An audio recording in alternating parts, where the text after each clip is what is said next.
The forest did not make a sound when she stepped into it. It never does. Not for one careful hiker in a teal jacket tying her boot a second time, because that is what careful people do.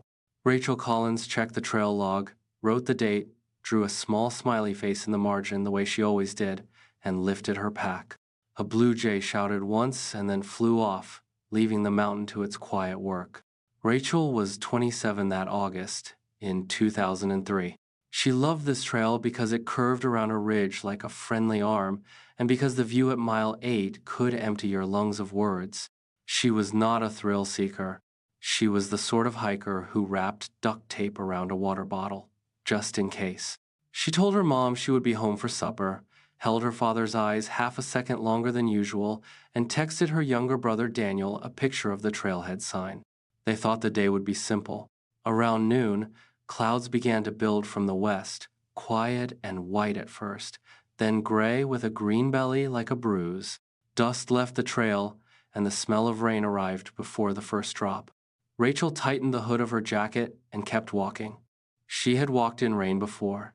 By 3, dry socks were a dream. The sky opened like a door to a dark room. Rain hit the ground so hard it jumped. The trail turned slick, the gullies filled, and water braided itself into fast threads that cut across the switchbacks. She slowed down and watched for blazes. It did not pass fast enough. When she did not return by nightfall, her parents called the sheriff. Search and rescue staged under a tent by the empty parking lot. A volunteer stuck a finger on the map and said, "Here." If she kept the pace she always keeps, she would be here. Helicopters came in the morning, beating the fog. Dogs found a trace, then lost it in the heavy wash of the creek. Teams searched and returned wet and quiet. What they found was weather. There were slide scars. There were branches peeled clean. There was no pack, no boot, no torn strap. The rain had erased the record a person leaves behind. An old captain shook his head. No one wanted that to be true. But by the 10th day, even the most stubborn searchers had to admit that the mountain was bigger than the human will to comb it. Rachel's mother left her room untouched. A mug with a chipped rim stayed on her desk. A calendar froze on August. Her father learned the names of the searchers and carried their kindness like small stones in his pocket. Daniel did not carry anything. He wore a pack and walked.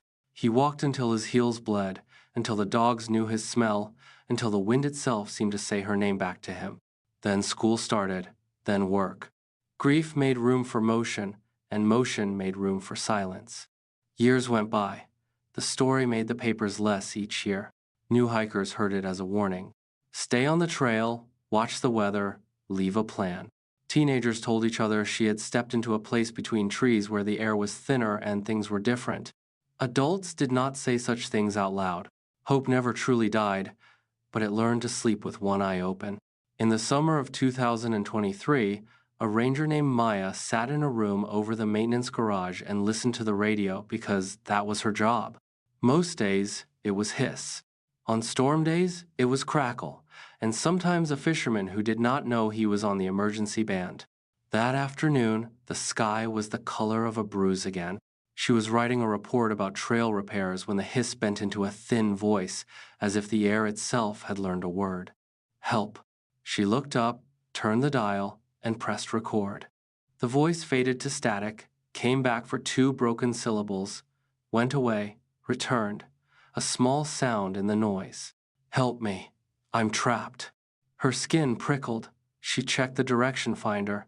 The needle leaned toward the old ridge. She called the sheriff. The sheriff called the Collins family. Daniel answered on the second ring. He did not say hello. Is it her? The sheriff said. We don't know. Daniel drove through rain so hard the wipers were a joke and pulled into the lot that had not changed in 20 years. He stared at the sign where his sister had taken that last picture. He touched the cool wood. They went up next morning. Maya with the receiver, Reed the audio tech with a laptop and a coil of cokes, 2 volunteers who had learned to love the smell of wet cedar, and Daniel with a folded map that had become soft as cloth. The trail felt the same and not the same. A creek that once ran clear now bit into its bank like a hungry thing. The scanner wavered. Every time the wind lifted, the meter jumped. Reed said, "If we get height, we can triangulate better." They cut along a spur that maintenance crews had abandoned years earlier. A sign, half-eaten by moss, warned of unstable ground. The receiver went bright. The laptop's green line lifted and fell like a heart. "Help me! I'm trapped!" The trail slid out. "If you can hear me." This time the voice was not a rumor. Daniel stopped walking. He had not heard his sister's voice since a voicemail saved on a dead phone. He knew this voice at once. "Rachel?" he said. And the forest, because it is a forest and not a person, still did not answer. They found the shed an hour later. A low box with a roof slanting to shed snow, built when the Forest Service still kept little outposts like candles across the high country. The door was chained once, the chain now the color of old blood. They pried it open. Dust moved like slow rain in the beam of Reed's headlamp. A radio set the size of a toolbox bolted down. A small solar panel cracked. A bundle of wire reached for the ceiling and then broke where a lightning-split spruce leaned like a mast. The radio light flickered when Reed clipped a fresh battery across the corroded terminals. Then, as if a throat found itself after a long sleep, the same recording played from the metal mouth. "Help me! I'm trapped!" The trail slid out. "I'm near the old tower. Please." "That's a stored emergency buffer," Reed said softly. "These units record 15 seconds when the orange bar is pressed. It stores and sends, or tries to send. If the antenna is down, nothing leaves." The words just sit there. Maya climbed onto the roof and looked up the lightning-split spruce that leaned like a broken mast. A length of copper wire had been wrapped around a dead branch, a field repair that a desperate person might try. "Lightning bridged the gap," she said. "It turned the tree into an antenna." She pointed at the panel. "And a storm could trickle enough charge to wake the radio for a breath." "For a voice?" Daniel said. He opened a metal first aid box. Inside was a spiral notebook sealed in a bag. The cover was blue with a white swirl. His hands shook as he slid the notebook free. The first pages were neat. Miles, birds, the word marmot underlined twice. Then the lines slanted. The pencil dug deeper. Slid off spur, ankle bad, found shed, power dead, recording anyway. Rain heavy, water at creek sounds near, will try if breaks. Antenna broken, tried fix. If storms return, maybe carries. Will keep speaking. They searched the slope behind the shed, under roots that had grown the way roots do. Without knowledge of what they covered, they found what time leaves behind. A clasp, a button, a shape that once was bone, now the color of the earth that had kept it. Daniel knelt and touched the ground. "I'm here," he said. He had not been there when she called. He was there now. News traveled fast because that is what news does. People said the word ghost. Reed said no, and showed the notebook and sketched the circuit lightning had completed. Maya spoke to a room of cameras and said the mountains deserve respect and that Rachel had done so much right. She had found shelter. She had left notes. She had repaired what she could. A storm had cut the wire between her voice and the world, and another storm had stitched it back together. The Collins family held a memorial that felt like a door closing the way a door should, gently, with hands on both sides. He said her name and thanked her for teaching them to make the high trails safer. New beacons went up that fall, and the old shed stayed, now locked, now marked, a place where a message had slept. Daniel visited the shed one last time before the snow. He coiled the wire and carried it out. He locked the door and left the key with the ranger station. On the ridge, he stopped and looked over the valley. He took the spiral notebook from his pocket and read the last line again. "We'll keep speaking." He closed his eyes.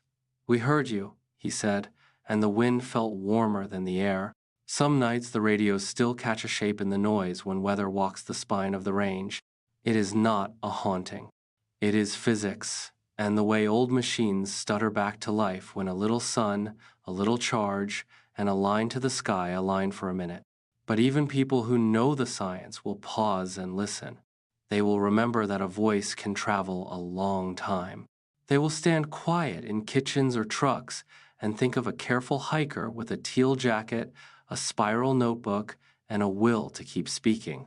They will understand that the thing we call an echo is sometimes a message that took the long way around. Rachel Collins vanished in a storm that turned paths to streams and words to water. 20 years later, her plea crossed the air at last and reached the ears it was meant for. The mountain did not give her back. It gave back the message she asked it to carry. In that message was the shape of her courage and the exact sound of her hope. That was enough to bring her home. When the first snow fell, the ridge wore a clean white bandage. The forest healed in its slow way. Signs stayed at the trailhead. People kept walking, because people do.